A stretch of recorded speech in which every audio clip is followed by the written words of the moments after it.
Well, Sultan Barakat is a professor of public policy at Hamad Bin Khalifa University. He joins us from York in the UK. Thanks so much for being with us here, Sultan. So much happening so fast. It's really quite difficult to keep up with everything that is going on right now. So if we can go through this step by step with you, that would be fantastic.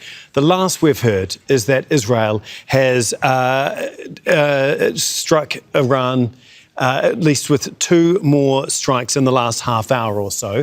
What do you make of that, especially after Donald Trump was on the phone with Netanyahu, urging him not to go through with these latest attacks? Well, it's clear it's a sign of defiance as far as Israel is concerned. And it is to make the rest of the world, as well as the United States and Trump, understand that it is Israel first.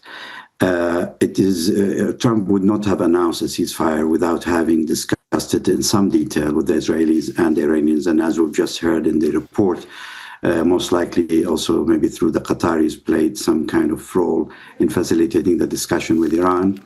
And he must have been given the signal that both sides are agreeing to a ceasefire on the basis that, in fact, both sides have started to hurt.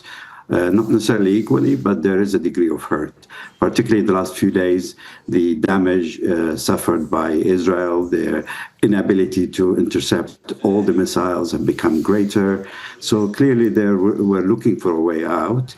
And this last attack on the Al-Udeid base was seen as the end of this war. And I think now Trump must be recalculating his position. He would have felt that he's able to control both sides, but I think he must have underestimated the ability of Netanyahu to maneuver and to manipulate the situation. Netanyahu is unlikely to conclude without serious attempt on regime change.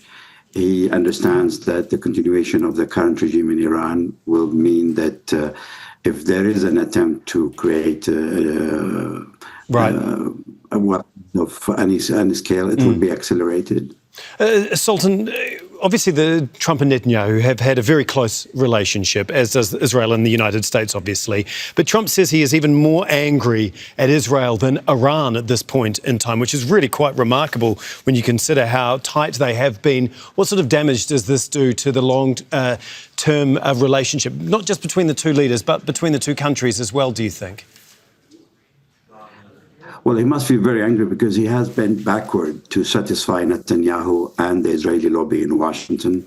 And he has approved that infamous attack a few days ago on the Iranian nuclear sites, despite the fact that he, from the beginning, has been saying, I don't want to go to war. He's very reluctant to be drawn into this conflict. He wasn't really keen at the beginning. He changed his language. He became much more aggressive towards Iran. He ordered the bombing.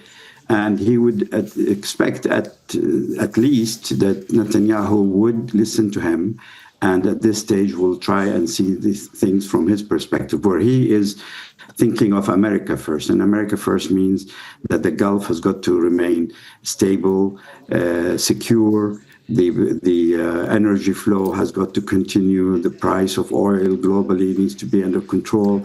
There are lots at stake as far as the United States is concerned. Okay. And of course, Netanyahu not taking his position into consideration. Is still pushing ahead with his own agenda, and it seems like it's all focused on his own personal success. OK, we'll have to leave it there, Sultan. But as always, we really do appreciate your input. We'll talk to you a little later on in the bulletin as well. Sultan Barakat for us in York in the UK. Make sure to subscribe to our channel to get the latest news from Al Jazeera.